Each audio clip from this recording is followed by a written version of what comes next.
pumunta ako sa China. Ngayon, pag ayaw nila, then I will ask the Navy to bring me to the nearest boundary dyan sa Spratly, Scarborough.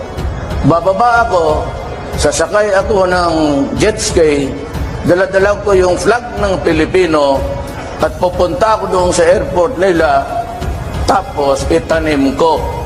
Then I would say, this is ours and do what you want with me. Bahala na kayo. I would stake that claim, and if they want to, matagal ko ng ambisyon niya na maging hero rin ako.